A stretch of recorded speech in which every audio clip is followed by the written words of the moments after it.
and it hits me, oh my gosh, this is that triangle. You know, there's explanation for everything that occurred in the Rendlesham Forest incident that doesn't involve aliens at all. It was completely silent. It comes right over our heads. He saw a classic flying saucer, really, standing in a clearing. He turned over to my father and held his hand, and he looked in his eyes and he said, "We're not alone."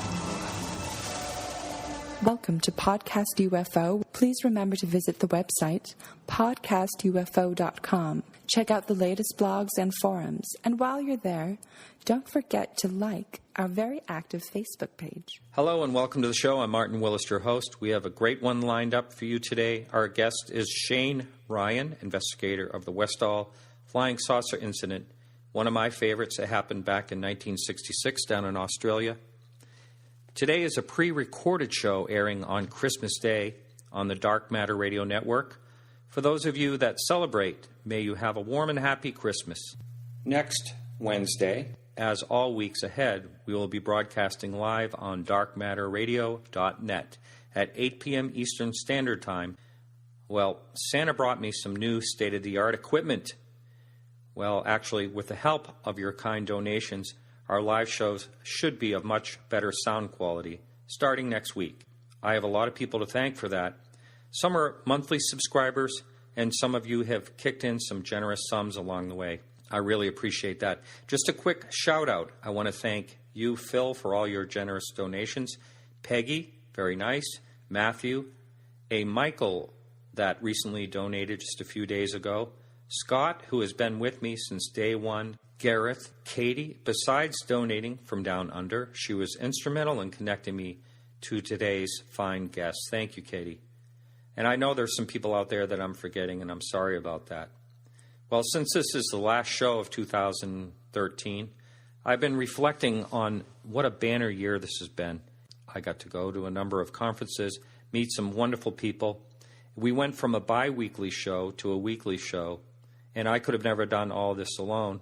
I want to first of all thank all the great guests that we had on back in 2013. And I also want to thank Michael Lauk, who had done some wonderful work with the news segment. However, Michael cannot be on our live shows as the schedule just doesn't work. I've gotten a ton of email for people wanting our news back. So Sam Maranto, who just joined us, he will be doing the news at the beginning of our show starting next week. And I also want to thank Sam for coming aboard. I certainly want to thank Peggy for the hundreds of hours she's donated in adminning our Facebook page. That page grew from about 2,000 likes up to about 6,600 now. She started posting the latest happenings in UFOs, astronomy, and technology every single day, and I'm indebted to you, Peggy, for that. Thank you. Mark Sima is helping us out from Beijing as our China UFO correspondent. Thank you, Mark. I also want to thank you, Phil, for suggesting me to Keith Rowland for the Dark Matter Radio Network. Thank you, Phil, and also thank you, Keith, for the great job you're doing. I'm getting close to the end now. I want to thank Kerry Lloyd Whitehouse for the music he provides for the show. He made our intro and outro. Thank you, Kerry. And lastly, I want to thank the most important part of the show, and that is you, our listener. Thank you for listening. Thank you for spreading the word about the show and the great reviews you have left, and all the feedback I get from you through email, good and bad. You can contact me, by the way, at martin@podcastufo.com. We have 79 free podcasts on our podcastufo.com website, plus blogs and our forum. You can always find pertinent links to our shows in our show notes every single week. Well, that's enough of me rambling. Hang in there, and we'll be right back with our hour and 20-minute interview with Shane Ryan on the Westall Flying Saucer Incident.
right, I'm with Shane Ryan in Australia, and I'm traveling into the future. You're a day ahead of me.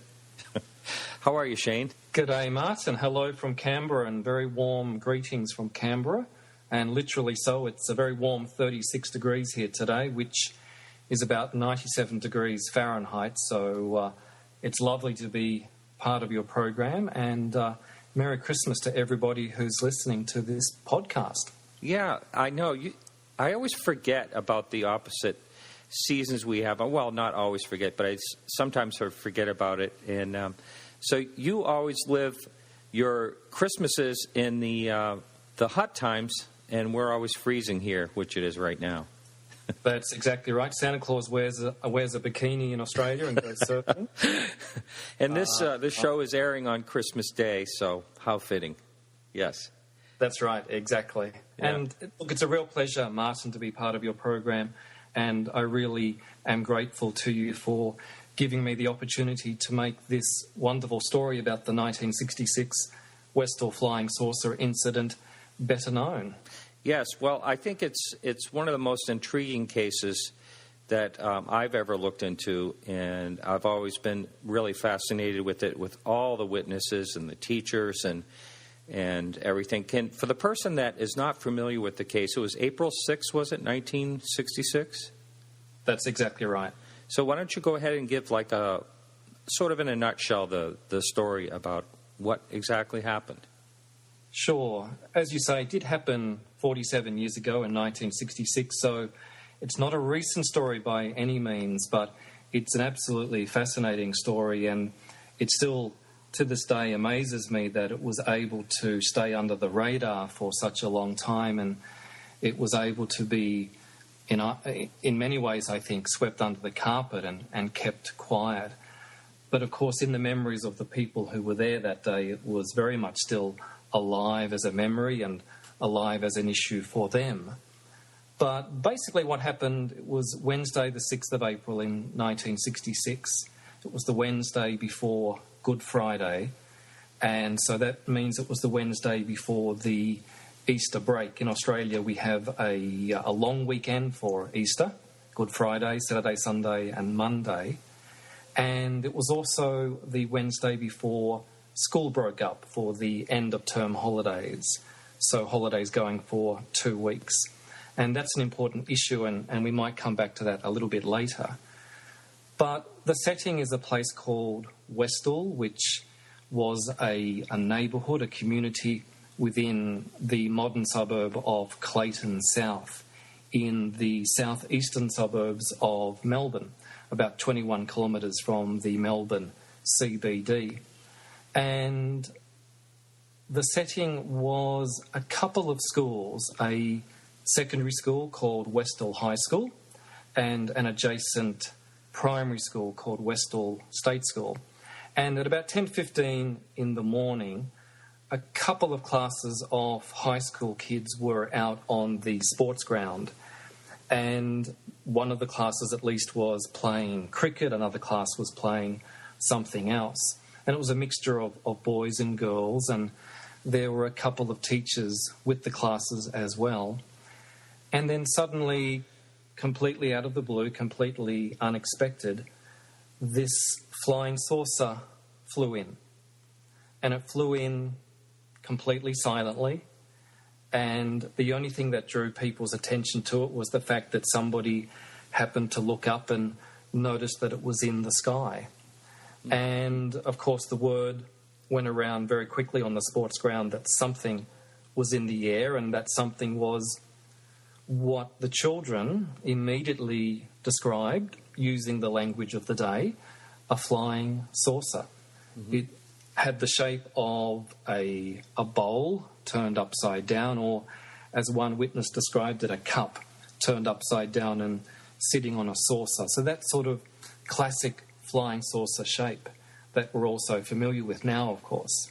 Mm-hmm. And one of the students, a Form 1 student, so that means a first-year high school student, broke away from the physical education class and ran into the school buildings and went straight to the classroom of the male science teacher, a man called Mr. Andrew Greenwood. And she raced into his class, flung open the sliding door and raced in saying, Mr. Greenwood, there's a flying saucer outside. And of course at that the whole classroom erupted. And the students got up from their desks and raced over to the windows. And at that time, from their windows in their classroom, they could see straight onto the sports ground. And sure enough, through their windows, some of them at least could see this flying saucer in the sky. Now, the teacher, Mr. Greenwood, was very surprised by this turn of events, as you could imagine, and he was very upset that this student had interrupted his class. And at that time, in 1966, a child doing something like that, of course, was really unheard of, that you would burst into a teacher's classroom and interrupt the class. He got rather irate, rather upset, and sent the student on her way and did his best to calm the class in front of him.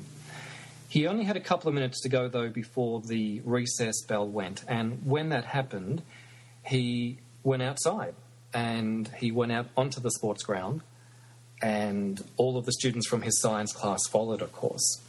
And when he got out there onto the sports ground, along with all of the students, sure enough, there was this strange flying saucer-shaped object flying in the sky. And the recess bell had gone, so all of the students came pouring out of their classrooms, and very quickly, like a wildfire, the word got around the school that something was going on.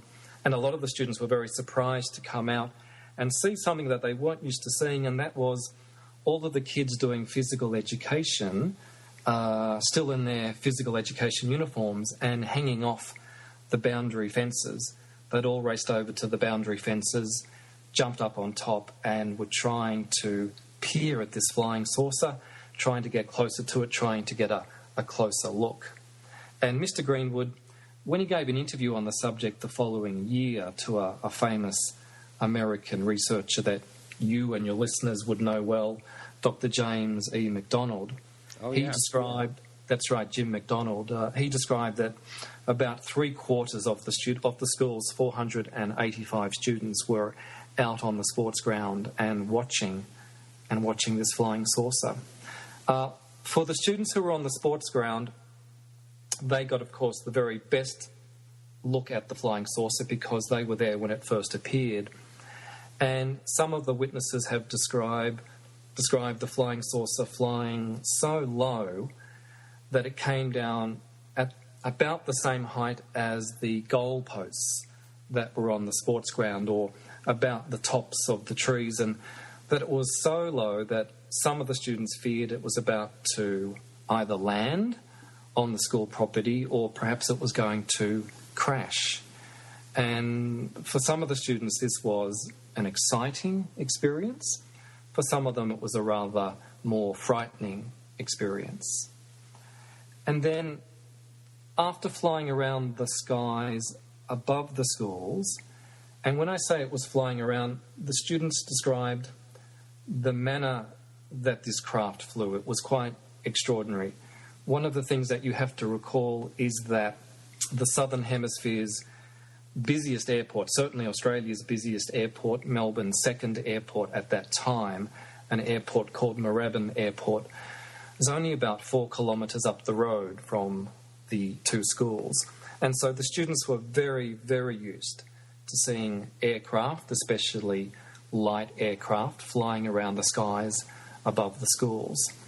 And so when this object appeared, it was immediately obvious to them that it was something completely unlike any aircraft that they had seen before. And in fact, to them it seemed obvious that it wasn't a plane, it wasn't an aircraft in the conventional sense of the word. And not only did it not look like an aircraft, it didn't fly like an aircraft. It sometimes hovered, almost as if it was standing still. Sometimes it would fly very slowly, and then at other times it flew completely erratically. It appeared to almost as if it could blink off on one side of the sky and then blink on again on the other side of the sky. And wow. Witnesses who have talked to me about this have said we're not sure if it was actually blinking off and blinking on again, or if it was just that it was flying so fast. That's how our brains, that's how our eyes interpreted the manner of its flight. And it would make sharp turns, it would fly vertically and then horizontally. So flying in ways that were completely unusual and unprecedented. And while doing all of this, the flying saucer was making absolutely no noise, or next to no noise. Some students remember it making perhaps a very slight humming noise. They're not completely sure because running at the southern boundary of the high school was in 1966, and they're still there today, high-tension power lines supported by huge power pylons. And sometimes the students would hear those power lines hum, of course. So whatever this object was, it was absolutely silent or virtually silent. And then after a few minutes of flying around, the object was seen to fly to a point about 400 metres south of the school, a place called the Grange, which was an old farming property which in 1966 was in ruins, but the physical property, the land, was still there, and it was an area that was well known to the students. And the flying saucer was seen to fly down there to a grove of pine trees, which were also very well known to the students. And then it was seen to come down, seen to descend, as if it was landing. And having seen that, and because the students did see it, so many of the students, in fact, a huge chunk of the student population, did what they knew was very much against the school rules, particularly in those days, and they left the school property. They jumped the boundary fence, they manoeuvred a ditch, a sewerage ditch, a drainage ditch that lined the side of the road. They ran over the dirt road that was at the southern boundary of the school and crossed into the market garden areas that were on the boundary of the schools, and ran down some dirt tracks in search of their quarry. And they were quite certain they, within a few metres knew where to run because they'd seen the object come down.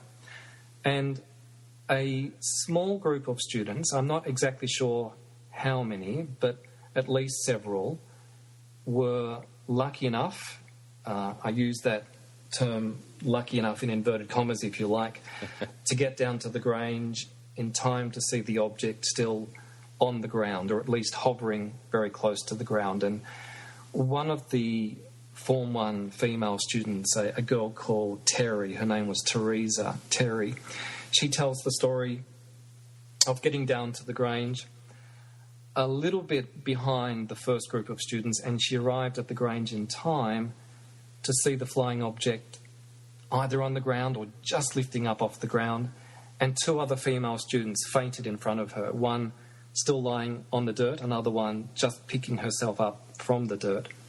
And there were a couple of male students, a couple of boys there as well, standing a little bit further back.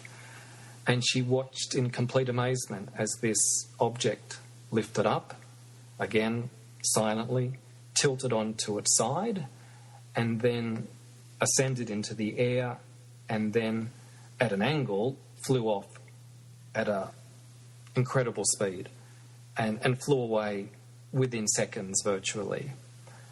And obviously this was an incredible sight for this girl and for the other students who were there in time to experience that. For most of the students, they didn't arrive quite that quickly, and by the time they arrived at the Grange, they weren't there to see the object on the ground, but they found this huge circle. Some say there was more than one circle of flattened, swirled grass. The area around the pine trees was grassy paddocks, and the grass was all flattened down, swirled down, pressed down quite flat against the ground, swirled down in one direction. Most of the witnesses remember it as being in an anti-clockwise direction. And many of the witnesses recall there being a definite perimeter to the circle. The perimeter of the circle, the edges of the circle were discoloured in some way, as if they'd been affected by heat. Perhaps they'd been singed. Not that they'd been burnt, but somehow something had happened to the grass to change its colour. Mm-hmm. The rest of the grass in the rest of the circle, its colour was still the same. And many of the witnesses remember in the centre of the circle there was something like a hub. The grass was still standing and it formed a central circular hub in the middle of this much larger circle. So that's the story, at least up to that point. First of all, I want to talk about the two girls that had fainted. I know, first of all, was there any speculation in why they fainted? And one girl I understood was taken away in like a ambulance and never came back to school. Is that correct? That is correct. In terms of the student witness who tells the story of seeing the two other girls fainted, she directly attributes their condition, of course, to the flying saucer that was in front of them. Now, she doesn't, of course, know exactly what happened. She doesn't recall the names of those two girls. And I've tried very hard over the last 8 years since I started my research to make contact with those particular girls, find out who they were, but haven't yet been successful. But, of course, for the girl who tells the story, for her there's no escaping the correlation between the flying saucer sitting there on the grass in front of the two girls and the effect on them. Mm-hmm. There is another witness, an older girl, a Form 2 girl, who tells the story of also being out on the playing field at the time playing cricket and saw the flying saucer when it appeared. And a younger student who was in one of the other classes on the sports ground went racing down towards the Grange in search of the flying saucer, and she chased after her. Even though they were a year apart in different forms, they were friends. And the older girl, whose name is Jacqueline, she raced down after her friend, whose name was Tanya. And Tanya was a much faster girl and got down to the Grange before Jacqueline. And about halfway down to the Grange, Jacqueline finds Tanya racing back again in the other direction, back towards the school. And by this point, Tanya is absolutely hysterical, crying, yelling out, weeping. And Jacqueline grabs her and tries to calm her down and tries to work out what on earth is going on. Why are you so upset? What did you see? Tanya won't tell her and breaks away from her embrace and keeps running back towards the school. At this point, Jacqueline makes the decision not to go any further, and she turns around and goes back to school as well. And she gets back to school in time to see Tanya being embraced by a teacher and taken into the teacher's care into the school. And sometime later, Jacqueline witnesses an ambulance coming to the school. Her friend Tanya being taken into the ambulance and then being taken away to hospital. And that was literally the last time that Jacqueline saw her friend Tanya. And the story that several students had been affected adversely by what they had seen, whether they were students on the sports ground or down at the Grange, was a story that was told to me by many, many witnesses very early on in my research. Some of the witnesses could remember the names of those girls. In fact, I was given 2 names in addition to the student called Tanya.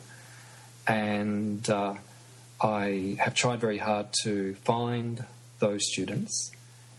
One of the students I was able to track down, but unfortunately, because as a teenager she had been given, for whatever reason, and I don't know the reasons, electroconvulsive therapy, ECT therapy. Wow. As a teenager, at around that time, she told me, we spoke on the telephone, she told me, certainly I was at Westall High School, I have vague memories of there being a flying saucer incident, but because I received this therapy at around that age, her age was about 15, she literally has next to no memories of anything before the age of 15.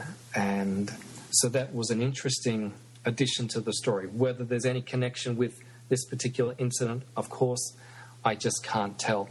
But that theme within this story, that there were students who were affected in an adverse way, is a theme that has been there from the beginning. Certainly that wasn't the case for all the students, not even for a majority of the students, but it does seem to have been an experience for some of the students. Mm-hmm. Now, wasn't there a farmer that also saw something as well? That's right. So Westall in those days was at the very southeastern fringe of Melbourne's suburban sprawl. So there were suburban houses on one side of the suburb, and if you like, on the other side, there were still lots of market gardens, farms. The area was just beginning to become a little bit more industrialised. And so abutting quite literally right up to the boundaries of the schools were these market gardens where vegetables were being grown. There were some orchards as well. And one of the witnesses was a 16-year-old farmhand, if you like. He'd been a student at Westall High School up until the previous year. He'd left, and he was now working on the market garden of one of his neighbours who lived also there in Westall. And he was down there with his boss and another farmhand, and they were pulling vegetables, carrots, out of the ground and throwing them onto the truck, getting them ready for market. And he happened to look up and he saw this extraordinary object come floating through the sky from the direction of the schools down towards the Grange. And he had a view of the pine trees at the Grange. And the object was flying very low. It was flying silently. And from the moment he first saw it, when it seemed to be quite a solid object, he had no doubt about that, it began to change into a more translucent object. It actually started to lose colour. It looked as though it was losing mass to him. He could actually begin to see through the object. And this was an extraordinary thing, of course, for him to witness, and it was very difficult for him to make sense of it. And he kept watching, and it flew down to the grove of pine trees at the Grange, and he expected a collision. But what happened was something extraordinary. It flew into the pine trees, but it was absorbed by the pine trees. He watched the object as it literally went into the centre of the trees and then disappeared. It vanished before his eyes. It didn't come out the other side. And he remembers thinking at the time that it was as if somebody was shining a huge light projection up into the sky, that this was being somehow projected into the air, into the sky, onto the trees. That was the closest he could. It was the closest thing he could imagine it to be to resemble. Now, of course, this was virtually the middle of the day. It was a bright, sunny day, an autumn day, a cool day, but a blue sky, sunny day, and it was something, a memory, of course, which stayed with him, and has stayed with him all of these years. And then, after he and his two companions saw this happen, within a few minutes, this huge swarm of kids from Westall High School came rushing over into the Grange. He watched them. They saw 3 people in the market garden, including himself. They paused, as if they were thinking, well, this is private land, we're not supposed to be here, there are people there, what will we do? But they kept running, and they kept coming into the Grange, and of course they were looking to see where the object had gone. Wow. You know, this thing you said earlier about it, like blinking and reappearing type of thing, and then almost like a projection onto the pines, it brings up the thought of the question that people have talked about, whether these things could possibly be interdimensional or what. You know, it just adds to the mystery in general. It does absolutely add to the mystery. And of course, as I keep saying to people, I've done a lot of interviews about this over the last few years and have written some articles. And I often emphasise to people that I keep referring to this as a flying saucer incident. And the reason I do that is because that's how it was referred to at the time, using the parlance of the time and using that almost outdated, antiquated term sort of captures the feeling of that era, which is something I'm keen to do. Mm-hmm. But when we say it was a flying saucer, we say that because that's how it was described. It doesn't mean, and I'm not intending it to mean, that it was an extraterrestrial craft. I'm not intending to imply that it was something from another dimension or something from another time. I'm simply saying it was shaped in such a way, it was rightly and very aptly described by the witnesses as a flying saucer. Obviously, in the literal sense of the term, very much an unidentified flying object. But as to the provenance of the object and where it came from and who was behind it, this is the enduring mystery.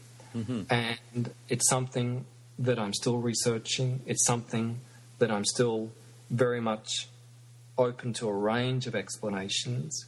And of course, after you have, and this is something I've done from the very beginning, tried to rule out all of the prosaic explanations such as it being an aeroplane or a helicopter, mm-hmm. or a meteorological balloon or a model aircraft of some sort, or a kite or a drogue being towed by an aeroplane, or some sort of drone. Or after you've ruled out all of those more prosaic explanations, you're left with an enduring mystery.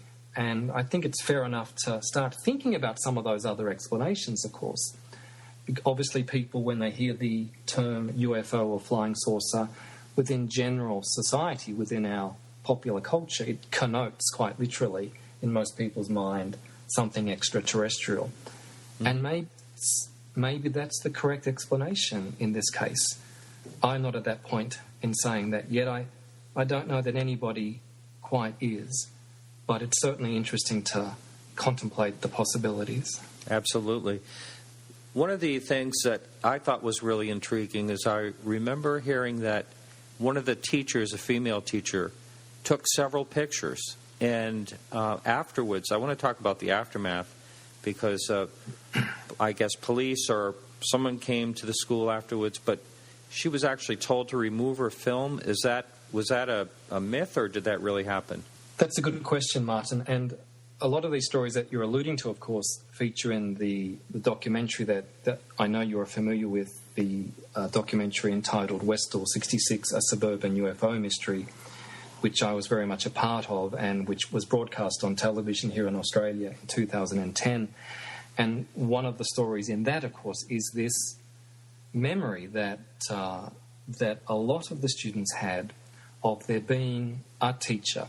Some of them identified the teacher as being the female science teacher, a lady called Mrs. Robbins. Other people remembered it as being the male science teacher, Mr. Greenwood.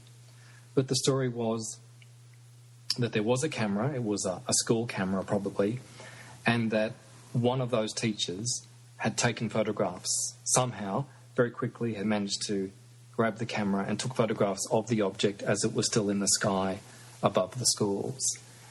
And that camera was confiscated by people who came to the school.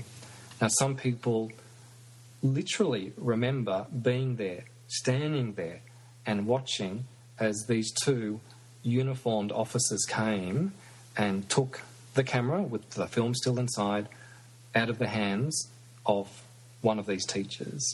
Some of the witnesses remember it being two people in dark suits, not so much a uniform, but something like dark suits. But either way, two people, supposedly agents of the government in some respect, whether Air Force officers or police officers or from some other agency, people who, of course, didn't belong at the school, weren't part of the school community, had never been at the school before, coming and taking this camera away.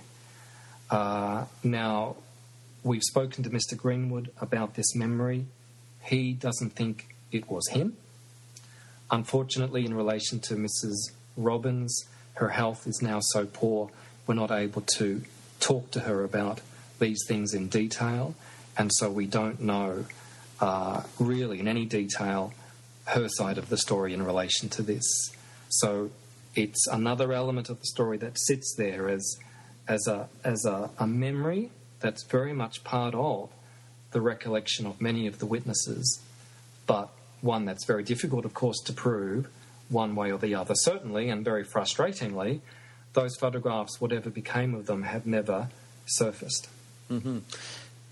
In your best estimate, how many witnesses do you think there were that day, and how many of those witnesses were actually teachers? I mentioned Mr. Greenwood remembering a year later when he was being interviewed by Dr. James McDonald that there were around 585 students at the high school, not counting the primary school next door, and that about 3/4 of them were out on the playing field at some point watching this flying saucer in the sky. So we're dealing with a number somewhere in the vicinity probably of 300 to 400, because you do have to take into consideration the primary school students next door, and a number of those were witnesses as well as, of course, some of the local residents and workers. In terms of the teachers, I'm not aware of any primary witnesses amongst the teachers at the primary school, although there may have been.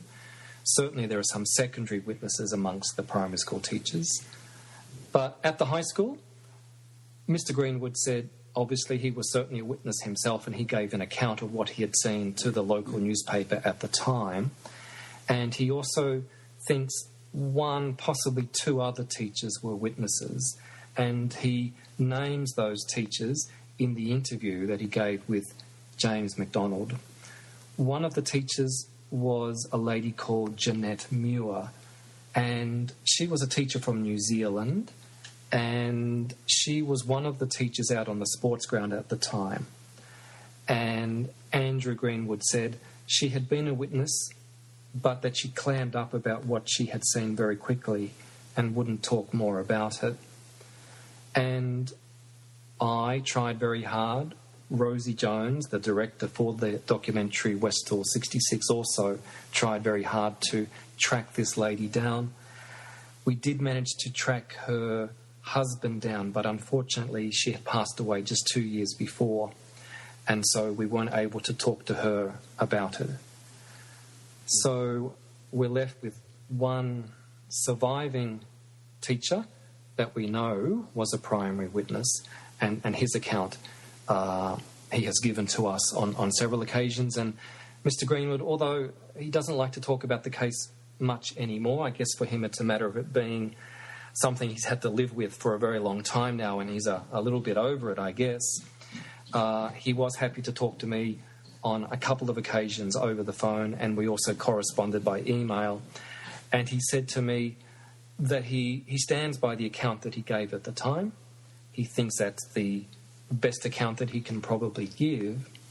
But he did elaborate on one thing, and this was something which wasn't known at the time, and that was about a week after the sighting, he was at home and he heard a knock on the door, and he answered the door, and there were 2 Royal Australian Air Force officers there on his doorstep. And his first reaction was, they're coming around to take down more details of what it was that I saw. By that stage, his account had appeared in the local newspaper, but in fact, they were coming around to do quite the opposite. They had come around to put the hard word on him, and they said to him that if he spoke again in public about what he had seen at Westall, that he wouldn't teach again in the state of Victoria. Wow. He was a new teacher. It was, in fact, his first year of teaching. He'd graduated just the year before. And they said, if you give another account to a newspaper or any other media outlet, we will let people know that you're not coping with your teaching load, that you're beginning to take alcohol in the morning with your breakfast, just so that you can get through the day. There are no such things as flying saucers, and we don't want you to say that there are. Wow. And he said to me, Shane, even as clear as the memory of seeing this flying saucer is for me, even after all these years, the memory of these two Air Force officers, goons, he referred to them as, coming around and trying to threaten him and saying ridiculous things. He could remember, even at the time, some of the things were so ridiculous in terms of they were saying there are no such things as flying saucers. And then he said to them, well, if there are no such things as flying saucers, what does it matter to you if I say I've seen something like this? Good point. And so that memory of being intimidated, of these two men trying to both put the hard word on him and pull the wool over his eyes, was extremely vivid indeed. And it was something which at the time made him very angry, and I could hear the anger in his voice still, even after all of these years. Wow. Now, has anyone else given a similar account of anyone approaching them in the same type of way?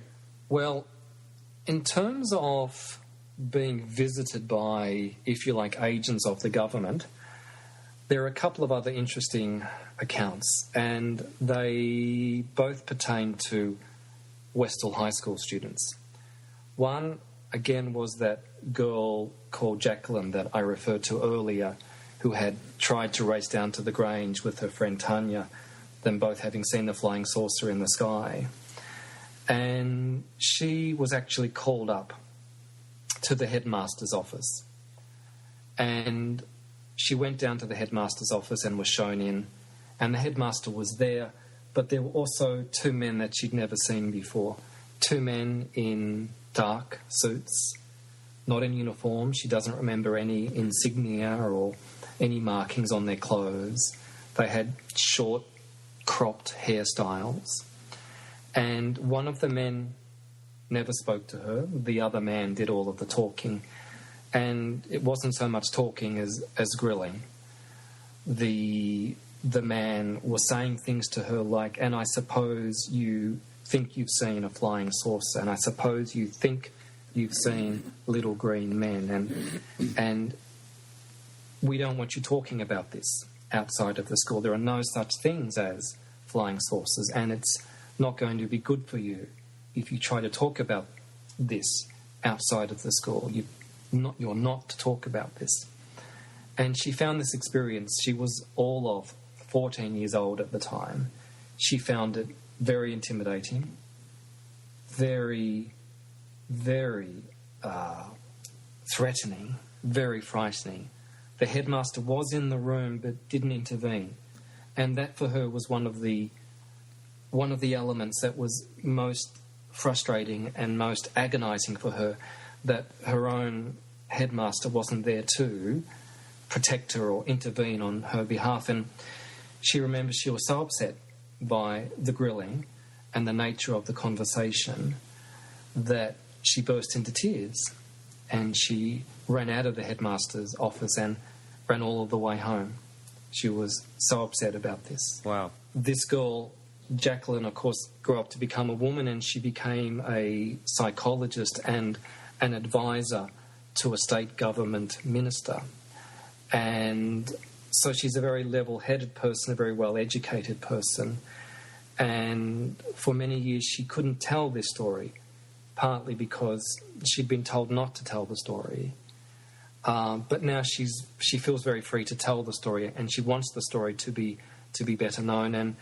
And after all these years, she thinks back on who those men might have been, and she thinks they were probably intelligence officers of some sort, perhaps from the Australian Domestic Intelligence Agency, known as ASIO, the Australian Australian Secret Intelligence Organisation, or some other organisation like that. It's something like you always hear the men in black, showing up, and it doesn't matter what part of the world, it seems like these things seem to happen afterwards. And now I was thinking about all these witnesses we were talking about earlier, 300 to 400 witnesses. Now they all went home to families of, say, each, connect to so many, and you get up into the thousands of people that are all, having table conversations at dinner about this whole thing. What happened as far as the aftermath and the media, as far as this thing going public? That's a really good question, Martin, because in terms of the media, it was really a mixed bag. Fortunately, the local newspaper at the time, a newspaper called the Dandenong Journal, and it was a very well-read newspaper. It was almost the must-read newspaper for that local area at that time. It heard about the story very quickly. It sent a reporter down that very day, and it was front-page news for that local newspaper for 2 weeks running. And they tried very hard to follow up the story. They tried to talk to the headmaster about it. They made phone calls to the Victorian Department of Education. They tried various different avenues to try to get out of somebody some information about what on earth had gone on and caused this enormous reaction which happened amongst all of the students and some of the staff at the schools.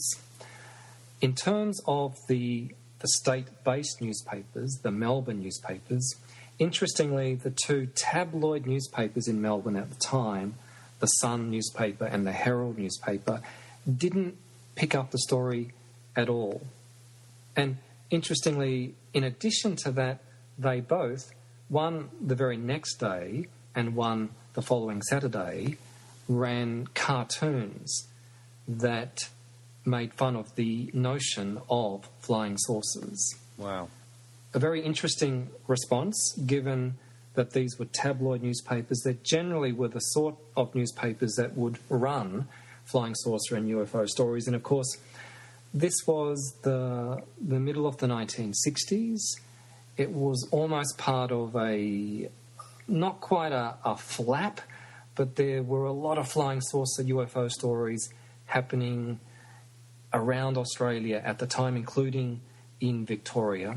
So it was a type of story that you would expect tabloid newspapers to at least say something about, and yet they didn't. Wow. The one broadsheet newspaper in Melbourne, the Melbourne Age, ran a small article the next day documenting the fact that a flying saucer had been seen, apparently, by several hundred students at these schools in Westall, by both students and teachers, and it posited the possibility that what they had seen was, in fact, a weather balloon, because a weather balloon had been set off in Melbourne that day. So, again, that was an interesting take on the story, because the fact that a meteorological balloon had been set off that day was nothing at all extraordinary, because meteorological balloons were set off at 2 airfields in Melbourne every day, several times a day, and had been for years and years beforehand, and have, of course, every day, every year since.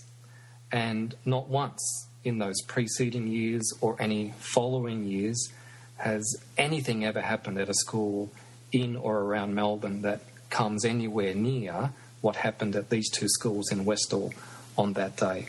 So again, another interesting angle that was adopted by that broadsheet newspaper. That's amazing. But there was television coverage as well, Martin. I should mention TV. I shouldn't forget TV, because a lot of the witnesses, when I first approached the witnesses, and this is something I started back in 2005, and I started very slowly. I would contact one witness, and that would lead to another couple of contacts, and then that would lead to another 4, and it snowballed in that fashion. And nearly all of the witnesses said to me, it was on the TV news that night. Have you seen that? If you can get hold of that TV news film, that'd be fantastic. That'd be a great boon to your research, Shane, and we'd certainly love to see that again. Because a Channel 9 news crew came out to the school that day, and several of the witnesses, in fact, started giving interviews to the journalists and the camera people amassed at the front gate of the school. And a couple of the witnesses remember very clearly the interview being cut short. One of the witnesses, a girl called Joy, remembers a police officer tapping her on the shoulder, turning her around and saying, "Get back into school, back into school." Wow. And that police officer ordering the TV news crew away from the school. And then a staff member, a teacher, coming out from the school and taking her in. And those students who gave those interviews got dealt with very harshly. They were given detention, they were punished. But some of that footage had already been filmed and other footage was added, and it was broadcast on the Melbourne television news that night. And for many of the witnesses, they remember racing out to their parents or older siblings at home that night saying, Mum, Dad, come in. Look, I told you. I wasn't telling you a story. There it is. It really happened. It's on the news. We've tried very, very hard, of course, to find that TV news film, both with the Channel 9 TV News Archive in Melbourne as well as in Sydney, but it's gone. No one knows where it's gone or why it's no longer there. It may simply have been thrown out or misshelved, as so much of that older archival material often is. There is, however, this story that's been there for a long time, that a federal government minister approached the proprietor of Channel 9 at the time and demanded that he take that film out of the archive at Channel 9 and send it up to Sydney from Melbourne, and that it hasn't been seen ever since. Now, that proprietor is long since passed away. Who that minister might have been, the ministers who might have been relevant to the case have long since passed away as well. So perhaps we'll never know. But I was able to track down the TV reporter who did the story that day. And he's only passed away just in the last few years. And he said to me, "Shane, I remember this story so well. There were a lot of UFO flying saucer stories being reported at the time, that there was no story like this, because this happened in broad daylight. There were so many witnesses. It happened at these schools. And when we got down there, the reaction of the kids, they were running around, they were very excited, they were all wanting to talk to us about what they'd seen, and they wanted us to know that what it was something extraordinary. They really had seen a flying saucer." And so I spoke to him about 45 years after the event, and he still remembered it very well, but unfortunately he couldn't shed any light on what had become of the TV news film. Right. You know, one of my questions I was going to ask you is if you talked to any journalists, and had you been able to speak to any others besides him? Yes, indeed. I was able to track down, and again, this was very much a team effort. I must mention here again Rosie Jones, the director, writer and editor for Westall 66, a suburban UFO mystery, who also did a lot of research, particularly with people who are Melbourne-based, because Rosie lives in Melbourne, I live here in Canberra, so she was able to do a lot of the legwork in Melbourne. And we were able to track down the original Dandenong Journal reporter who'd been sent out that day by the newspaper to cover the story. And he remembers meeting up with some of the students at the time at the school, and he was very wary of what was going on because he'd been told by the school authorities that he wasn't welcome, that he wasn't able to come onto the school grounds, that they wouldn't talk to him. And he knew that the students had been warned off talking to him or any other representatives from the media. But he managed to get a few students who were happy to take him down to the site of where they remembered seeing the flying saucer come down. And fortunately, we have his account, of course, written up in those Dandenong Journal articles. And he's been a great contact to have. For him, it's also something he remembers very well. It was something he wasn't able to provide an explanation for. But because he was a reporter there on the ground at the time, he was able to fill in and give us a lot of the sense of the atmosphere and the excitement and the complete disarray that the school was thrown into, because very much And understandably, this was very much a concern for both the headmaster and the school staff in general. The school was thrown into disarray, and they were very, very concerned for the students. And they understood that their primary responsibility as teachers was to look after the welfare of the students. And of course, that very much explains a lot of their behaviour that day and trying to protect the students and to keep the media at bay and to keep the students safe. But one other media person I should mention is a news stringer, a fellow who worked for a range of news agencies in Melbourne at the time, and he heard a radio broadcast, a news flash on one of the radio stations in Melbourne that something had happened out at Westall High School and that the students had seen a flying saucer. And he jumped into his car. He was on the other side of Melbourne, working at the time, but he was from that part of Melbourne, the Westall part of Melbourne, and he knew the area very well and raced over there. And he tells the story of getting to Westall and meeting up with a police cordon. There were barricades set up, police cars, officers in uniform, and he couldn't get in. And he tried a couple of different entry points. He knew all of the entry points into Westall. They were all blocked. Wow. He couldn't close. And then he tried again later in the day. At the end of the day, the cordon had gone, the officers had gone, and he managed to go down to the Grange, and he saw for himself what many of the students had seen, these huge circles of flattened grass in the paddocks. Wow. Now, when this documentary came out, did you say it was just a few years ago? That's right. The documentary was broadcast on the Sci-Fi Channel here in Australia in 2010 and was rebroadcast again in 2011. Unfortunately, it hasn't had a television broadcast outside of Australia. It's had a few film festival broadcasts, screenings in other countries, but in terms of TV, only in Australia. Well, the thing that comes to mind when I think about that is, with that being broadcast, did any new witnesses come out of the woodwork that saw the film and wanted to talk about it? Did any new information come out after that aired? Martin, when the broadcast happened, there was almost an avalanche. We started receiving a lot of information from a whole stack of witnesses that I hadn't made contact with hitherto. People who had seen the broadcast, had seen the documentary, and decided to make contact with me, which was incredible.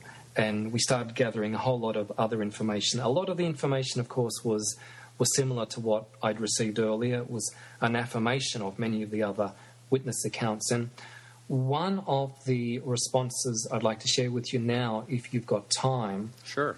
We received an email. This came through the website of the documentary, and it was addressed to Carmel McAloon. Carmel is the producer for Westall 66, and Carmel forwarded it on to me.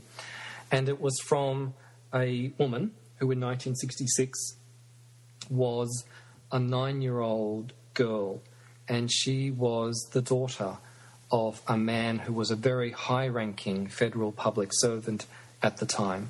And this is what she wrote to me. I'm writing to you because I hadn't realised there were so many other witnesses to an event that my father was involved with in 1966. My father was the 4th highest-ranking public servant in the Department of Supply in Melbourne. And just to let you know there, Martin, the Department of Supply was a huge Australian federal government department that was involved in the procurement of military equipment and hardware for the various military services in Australia. And her father had a particular responsibility for aircraft. And she went on to write that during this period, my father headed the team that selected the F-111 aircraft and was the senior defence point of contact for other Department of Defence senior officers. He was a brilliant intellect, a dux in high school, first-class honours in engineering. He had a science degree in electronics, and he did all of this in 3 years. He was involved in the setting up of the first radar in Darwin during World War II. He was a specialist electronic engineer, and he was involved in building the first computer in Australia.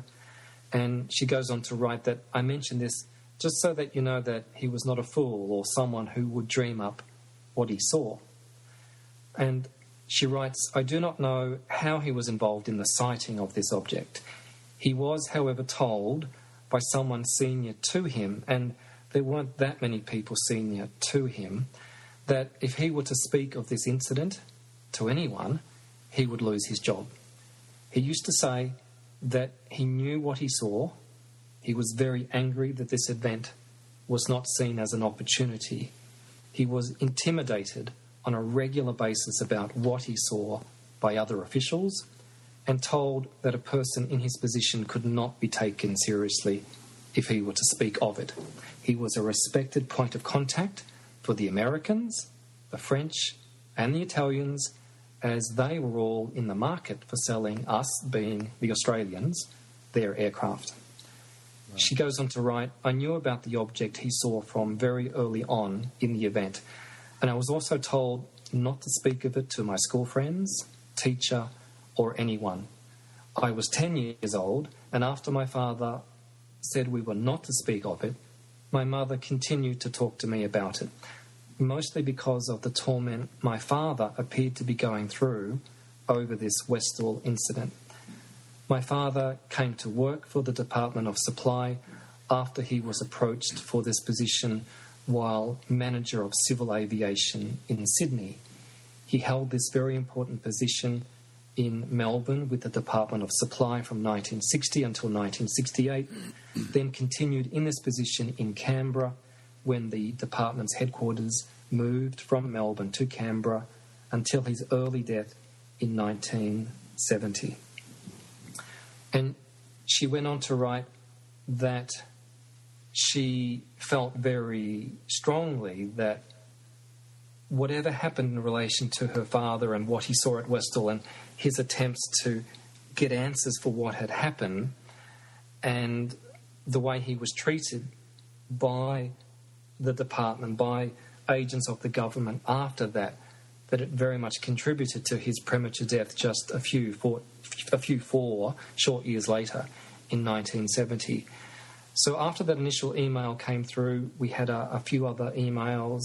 I was also able to contact her brother, who was able to confirm much of what his sister had said, and he also confirmed that his father had gone out to Westall, had investigated what had happened, and that indeed he'd been dealt with very harshly, and that there was, at some level, some sort of cover-up, some sort of covering over of what had happened that day at Westall. Whatever it was, whatever was behind it, it was something that couldn't be spoken about. Wow. What's your opinion of why do you think things like this are covered up?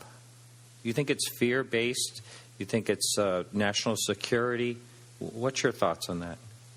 That's a really difficult question to answer because it's a question that I ask myself every day, of course, and answering that question is an ongoing issue. And I guess, to be honest with you, when I started my research in 2005, I was hoping that I'd be able to find answers to what had happened at Westall reasonably quickly. I was hoping that I could find some sort of solution to this mystery. To me, it didn't particularly matter what the solution was. I was happy for it to be something utterly prosaic, something that was misinterpreted. Perhaps most of the story was an urban legend. Perhaps it hadn't even really happened. It really didn't worry me, but just finding an answer became important. And I guess being an Australian, being a member, a citizen of this country, which I certainly consider to be a very vibrant and quite successful democracy, a country where we certainly value freedom and transparency in government and open speech and liberties. And I think we're a pretty good example of those sorts of things in this world. We're certainly not perfect. No country, no democracy is. Mm-hmm. But I wanted to think that in a country like Australia, perhaps different from some other countries, and I won't name those countries, that sense of the covering up of these sorts of incidents that goes on, that sense of the ordinary citizen not being able to find answers, that wouldn't apply here, that wouldn't happen here. And here I am, 8 years after starting my research, still meeting blank walls, brick walls after brick walls, approaching various government agencies, trying to find a document trail, trying to find some sort of documentary evidence, paper evidence for the involvement by the many government agencies, both local, state and federal agencies, that so many of the witnesses attest to being at Westall that day and the subsequent days. And it's still an ongoing frustration. So I have to confess that it's been a really interesting journey, this Westall journey, and that I've learnt a lot along the way, but it's been, as most UFO researchers would, of course, tell you, and you yourself know so well, a very frustrating journey because there are limits. There are limits, I think, to what we as individual or as even group researchers are able to achieve. I think, in a nutshell, whatever happened at Westall, even after 47 years have passed, it seems to be that whatever it was, there must still be some sort of national security implications because it's still not talked about. The information is still not being released. We're not getting any public affirmation from anybody who might have been in charge at an official level at that time to what it was that was going on in Westall that day. And so one can't help but think that it has national security implications. Now, whether that means the people from the authorities who were there that day, whether they were Air Force or intelligence organisation or scientists or police, whether they were able to solve the problem, whether they even knew what had gone on, whether they had a handle on it then or even have a handle on it now, I'm not so sure. I'm not so sure. Perhaps they're as much in the dark as we all are. But we live in hope. Right. I look at the statistics of the listeners of the podcast, and Australia is number 3 as far as the United States first. Secondly is the UK, and third is Australia, followed by Canada. And it makes me wonder if there's a lot of sightings in Australia and always has been. What's your thoughts on that?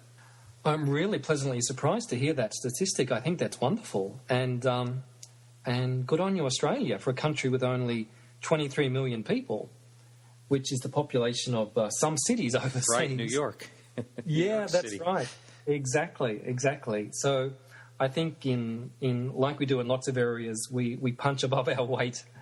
But look, in terms of UFOs, most of my research is concentrated very much on this particular incident, but of course I've had to look at the wider picture when it comes to UFO sightings in Australia and to get a better feel for all of that. And certainly both at this time in the 1960s, but more broadly, there have been a lot of UFO sightings in Australia over the years and dating back all the way back to the at least late 1800s and right up to the present day. Now, it may be because we have a lot of clear skies in Australia and not so much light pollution.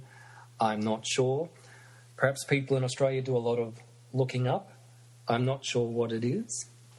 But certainly there's a very long and rich history of UFO stories in Australia. And of course, there's a whole range of wonderful UFO researchers that have gone before me and researchers who have researched the field much more broadly than I have. And you would know some of those people yourself, Martin.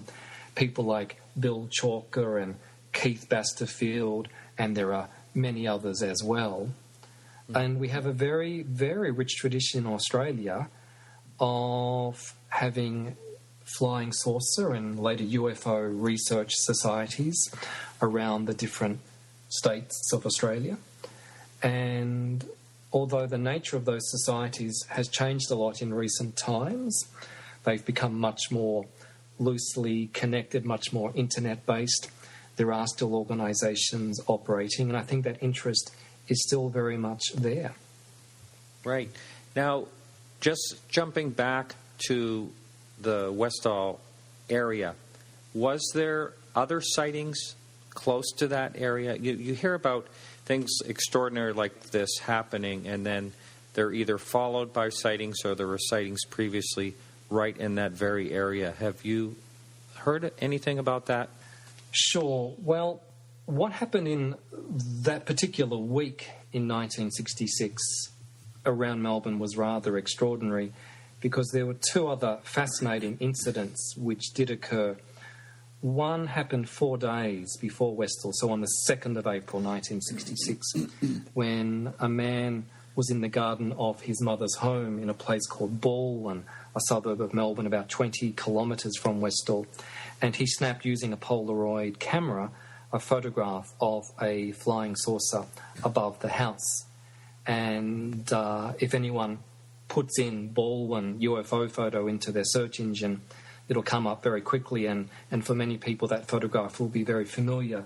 It's been reproduced on many internet sites and even in books many times over the years. And the man who took that photograph, who's now, I think, in his late 70s, perhaps early to mid-80s, still after all these years stands very firmly by that photograph that he took. I don't know really anything more about that particular photograph than that, but that was certainly part of the scene, part of the milieu in Melbourne during that particular time. And then just 2 days before the Westall incident, so on the 4th of April 1966, there was an incident you may have heard of, the bent or bending headlights UFO case. A man named Ron Sullivan was driving along a country highway in a place called Burke's Flat, about 200 kilometres from Melbourne, and he saw this light display off to the side in a paddock adjacent to the road he was driving on. And then a second or two later, the headlights on his car were drawn off the road, off to the side, towards the paddock. And he immediately began to lose control of the car, and he had to wrestle with the car, wrestle with the steering wheel to get it back onto the road and to avert a collision with the gum trees that were on the side of the road. And he saw this amazing display of lights ascending and descending in this paddock.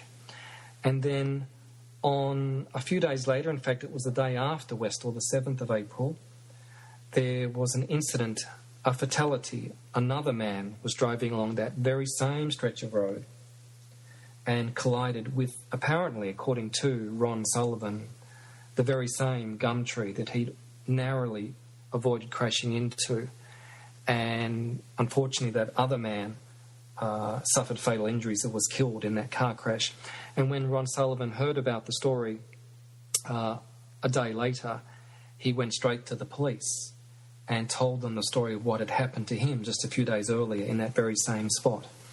And that involved then an investigation, the newspapers. Ron Sullivan went back out to the site of the collision, and in the paddock where he had seen the display of lights, sure enough, there was this unusual indentation in the soil in this otherwise undisturbed paddock.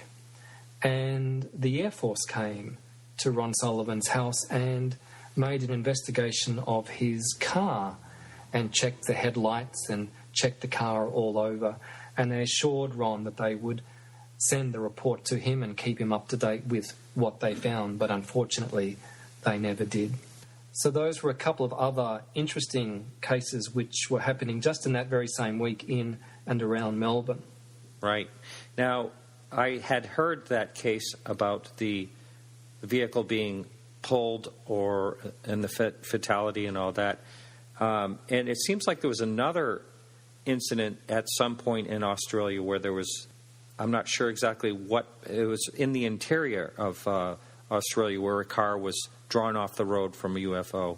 Yes, I think you're referring to an incident which involved a family by the name of Knowles, and they were driving across the Nullarbor Plain, which is that extraordinary, very arid, treeless plain in Western Australia and South Australia, and there's a very long, deserted highway that connects Adelaide, the state capital city of South Australia, with Perth, the capital city of Western Australia. And that story happened much later. I can't remember the exact date. I think it was from memory in the 1980s, but I may be wrong. I think it was a very well-researched case. I don't know much about the final results of that case, but it was a case involving them travelling along and the car being lifted up at some point, right, and then being dropped down onto the road, and they were very much affected by what had happened. They were very distraught. But I really don't know much more about that case than that, I'm afraid. Yeah, so you have violent UFOs there. I think we have the whole cross-section of UFOs, from very benign to less benign, which I guess is what you see in most other parts of the world as well. Yeah. You had an opening for the Westall Playground. Can you talk about that? That was December 12th, just like 10 days ago. Sure. Look, I'd love to talk about that very much, because one of the things that I think is really important to remember about this Westall incident is it's a very outstanding case, not just on the Australian stage, but on the world stage, because obviously when people in the general community think about UFOs, they think about one or two lights in the sky, someone perhaps out in the bush or in a country area seeing something late at night. But of course, the Westall incident was very different. It was a daylight sighting involving hundreds of people, children and adults, and it involved not just a sighting of something flying in the sky, but of course something landing and then leaving behind a trace in the grass on the ground. And then in addition to that, there was, and we haven't talked a great deal about this yet, but this incredible response to what it was that happened at Westall, this response by government authorities, response by the police, by military officers, whether they were Air Force or Army, some sort of military officers. The Civil Defence Organisation responded. 2 separate fire brigades, a professional fire brigade and a volunteer fire brigade from 2 separate fire stations. The ambulance service was involved. So there was this incredible response, both at the school and down at the Grange as well. And so many of the witnesses, when I approached them and interviewed them, and please remember that, of course, at this stage I've been in contact now with 93 people who remember seeing the flying saucer, and 145 people who saw the circle left behind by the flying saucer, and 59 people who were lucky enough to see both. So wow.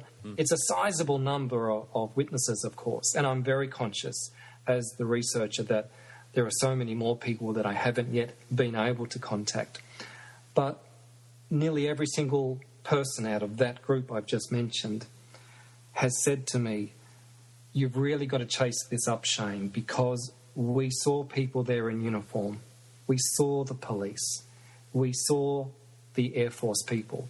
We saw the people in dark-coloured suits who didn't belong at the school that we'd never seen before." And so there must have been something very important that happened that day. And whatever it was, those people who came out, they just didn't come out for no reason.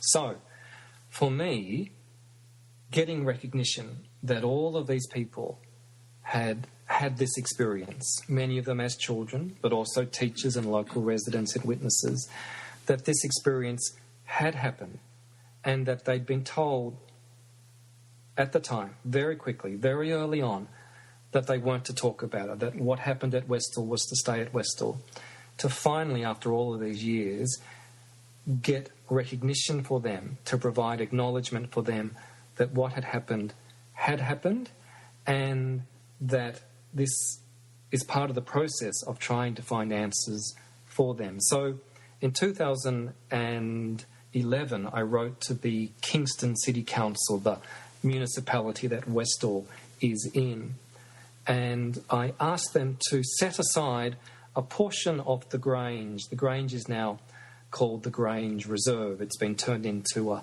park and a nature reserve. And I requested that the Kingston City Council just set aside some of that Grange Reserve as a park, a place that commemorates what happened in 1966. And one of the councillors in particular took up the cause on my behalf. He happened to be one of the councillors responsible for the Westall area, and he argued the case on my behalf in council. And as he said to me recently, he didn't have to argue all that hard. It was received very warmly by most of the other councillors. And later on in that year, they agreed to my request. And they went much further than I could even have imagined. And they have since developed this wonderful UFO-themed playground. They've completely reinvigorated the old playground that was there. They've replaced it and installed this state-of-the-art playground equipment. And at the centre of it is this amazing flying saucer-shaped object, which is based on some of the witness accounts in terms of the shape, in terms of the dimensions. They tried very hard to capture those elements. And in addition to that, and I was very, very keen for this to happen, they have set up, erected, interpretive signboards which tell the story of what happened from the perspective of the people who were there that day. So for me, it's very much about providing a space for the witnesses where they can go and feel some sort of recognition for what happened, and also as a place that continues to tell the story on their behalf. Wow, that's great. Is there anyone else that has looked at making a documentary film, like, say, out of country? You know, like anyone in America approached you or have talked to you about making a film about this incident? Yeah, sure. So in addition to the Australian documentary, we've got some very exciting news to share, actually. In February, I travelled to Toronto and was interviewed for an upcoming program that's going to be broadcast on the Discovery Channel Canada and Science Channel US. And it's a new 13-part series. So there are going to be 13 30-minute episodes starting on the 10th of January. So starting in a few weeks' time. And it's going to be called Close Encounters. And the Westall Incident, as well as a few other wonderful Australian stories, are featuring as part of this series. And I don't know yet at what point the Westall story will feature in the episodes. I don't think it's going to be in the first couple, but there's already a website set up for the Close Encounters program and a Facebook page as well. So they are beginning to provide information about it, and there's already a trailer out for the program because, let's face it, starts on the 10th of January in Canada, and I've heard it's going to be broadcast in the United States perhaps a few months after that, and then hopefully on the Discovery Channel, Science Channel networks in other countries around the world as well. And then in addition to that, just in the last few weeks, I've travelled down to Westall again, and we have done some filming for an upcoming series for the National Geographic TV channel based in the United Kingdom. And a film crew came out from London, and they're also doing a series on these wonderful, enduring, still unsolved UFO mysteries, and the Westall Incident is appearing as part of that series. And I don't yet know anything about the timing for that, but presumably it will be broadcast at some point on the National Geographic TV channel next year. Wow, that's great. Well, you've been a wonderful guest. Where can someone find you to be able to send you an email? Do you have a website? Absolutely, I do. There's a lot of information about the Westall Incident on the internet, of course. one of the best places to go is to the website for the documentary, and there you can see the trailer for the documentary.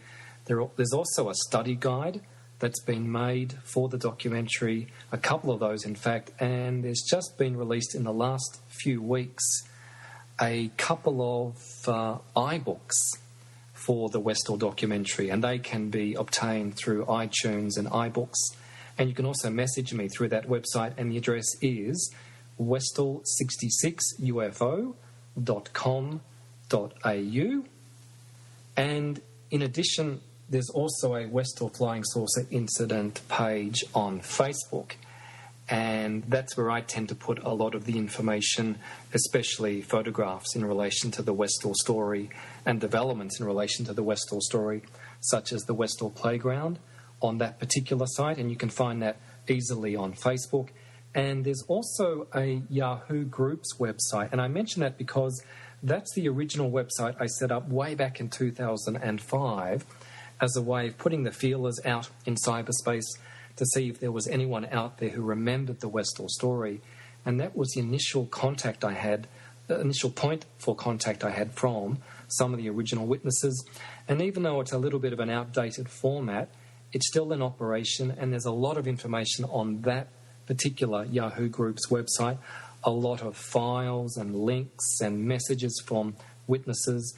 And if you just in your search engine search for Westall High School UFO on Yahoo Groups, you're sure to find it. Wow. Well, great, Shane. It's been a real pleasure. I really enjoyed speaking with you, and hope that this incident gets a lot more recognition worldwide. Martin, thank you so much for your time. I do really appreciate it, and I know all of the people who are involved in the Westall incident, the witnesses in particular, appreciate you providing this time, and thank you so much. Thank you for listening to our show, and please remember to check out our website, podcastufo.com, for the latest blogs and forums. We will be back next week. Thanks again, and remember, keep your eyes to the sky.